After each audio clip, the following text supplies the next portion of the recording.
Après l'expérience de la présence des forces internationales, y compris les Nations Unies, le Mali a vite compris les limites aussi de ce type d'intervention qui, dans certains cas, renforçait aussi la dépendance, ne répondait pas à la situation, dans le sens où ça ne donnait pas les capacités aux Maliens et à l'État malien d'assurer la sécurité.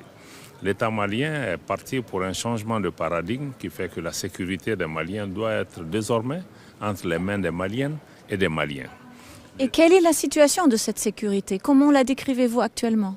Globalement, nous pensons que la sécurité s'améliore au niveau du Mali.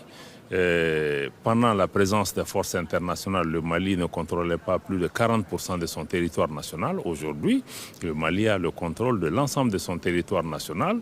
L'armée et les forces de défense et de sécurité ont reçu des capacités et des moyens importants, sont à l'offensive dans le cadre de la lutte contre le terrorisme. Beaucoup de succès ont été remportés. Plusieurs terroristes ont été neutralisés. Certains se sont rendus.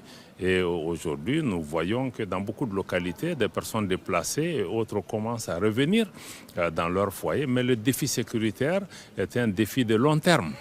Et que même le terrorisme, le Mali seul ne peut pas vaincre. Mais pour cela, naturellement, le Mali reste ouvert. Aussi pour des partenaires. Pardon, donc vous restez ouvert? Le Mali reste ouvert. Le Mali a indiqué qu'il y avait juste 3 principes qui sont importants pour ces relations de partenariat. Le premier, c'est que tout partenariat doit respecter la souveraineté du Mali.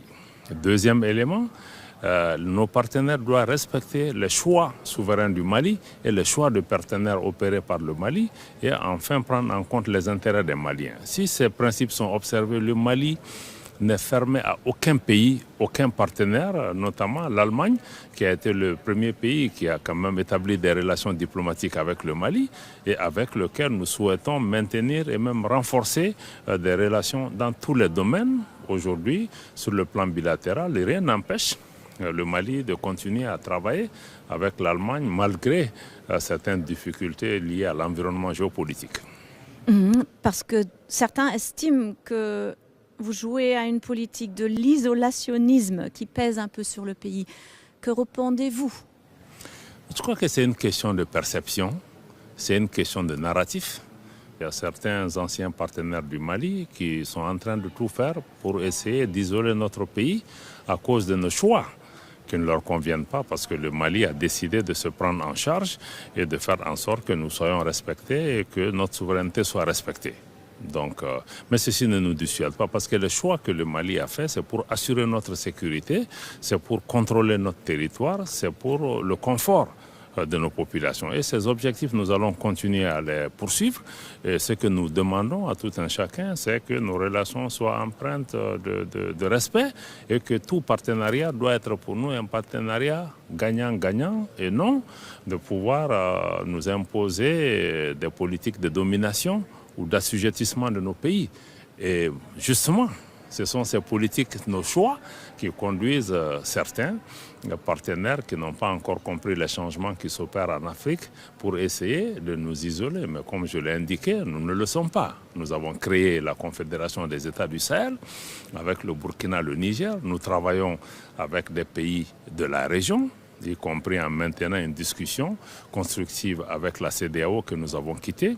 Aujourd'hui, nous sommes à Berlin pour pouvoir avoir un engagement constructif avec les Nations Unies, malgré notre retrait de la MINUSMA et avec beaucoup de pays qui sont aujourd'hui présents. Donc, c'est une question de perception. Et comment est-ce que vous décrivez la relation avec l'ONU actuellement? La relation avec l'ONU est bonne. Globalement, elle a toujours été bonne. Le Mali est un membre des Nations Unies depuis son indépendance. Les Nations Unies ont été présentes dans notre pays jusqu'à la mise en place de la MINUSMA. Après le départ de la MINUSMA, aujourd'hui, le Mali a un cadre de collaboration avec les fonds, agences et programmes des Nations Unies qui travaillent dans le domaine du développement, dans le domaine humanitaire et au plan politique aussi. Nous maintenons un dialogue constructif avec les Nations Unies afin de pouvoir l'aider à travailler dans le sens de l'atteinte de ses objectifs. Mais pour des pays comme le Mali, désormais, nous ne comptons pas sur des forces internationales pour assurer la sécurité chez nous. Nous avons décidé de compter sur nous-mêmes et aussi de tendre toujours la main aux autres qui veulent nous accompagner. Même s'il y a des menaces par exemple, venant des régions du Nord? Vous savez, les régions du Nord aussi, c'est une question à relativiser. Il y a quelques années, le Mali avait pratiquement perdu la moitié, sinon 40% de son territoire national. Depuis le départ des forces internationales, le Mali aujourd'hui a recouvré l'entièreté de son territoire national. Kidal, par exemple, qui est une des régions du Mali, échappait au contrôle de l'État jusqu'à il y a 1 an et demi. Aujourd'hui, grâce aux efforts du gouvernement et des forces de défense et de sécurité maliennes, Kidal est revenu dans le giron de l'État malien. Et dans beaucoup de localités, l'État a fait beaucoup d'efforts pour faire revenir les gouverneurs, les préfets, les services sociaux de base, les écoles, la justice. Donc ça demande beaucoup de moyens. Mais il y a quand même des efforts conséquents au nord, et y compris aussi il y a un processus de réconciliation aussi qui est en cours à côté de l'effort militaire pour essayer de faire en sorte que nous puissions amener l'entente entre tous les Maliens. Je parlais aussi au plus large de la région, donc aussi des pays étrangers dans le nord. Est-ce que même face à ce genre de menaces qui pourraient se passer, vous voulez le nom ? L'Algérie? Bon, vous savez, l'Algérie est un pays voisin du Mali et nous travaillons avec tous nos voisins pour pouvoir assurer la paix et la stabilité. Ce que le Mali demande, c'est que nos voisins s'inscrivent dans une démarche constructive vis-à-vis de nos pays, qui cessent de s'ingérer dans les affaires intérieures du Mali, qu'ils cessent de soutenir des groupes terroristes comme des groupes séparatistes qui attaquent et déstabilisent notre pays. Le voisinage doit être basé sur le respect mutuel. Nos peuples, que ce soit avec Algériens ou avec d'autres de la voisins, on a des relations historiques. Nous sommes condamnés à vivre ensemble. Le Mali travaille sur la base de principes. Donc on ne peut pas être l'ami du Mali et en même temps avoir une main pour déstabiliser notre pays. Et ça, ce dialogue-là, nous aurons avec tous nos voisins qui inscrivent leur action dans la duplicité et dans la déstabilisation de notre pays. Ceci n'est pas acceptable. Si l'Allemagne décide de soigner cette relation, quel est l'effort que vous pouvez imaginer de faire pour s'approcher à des projets communs? Nous n'avons pas de crise avec l'Allemagne et malgré les difficultés, la coopération avec l'Allemagne dans une grande mesure est maintenue. D'ailleurs, le 22 mai prochain, il y aura des consultations germano-maliennes qui se tiendront à Bamako.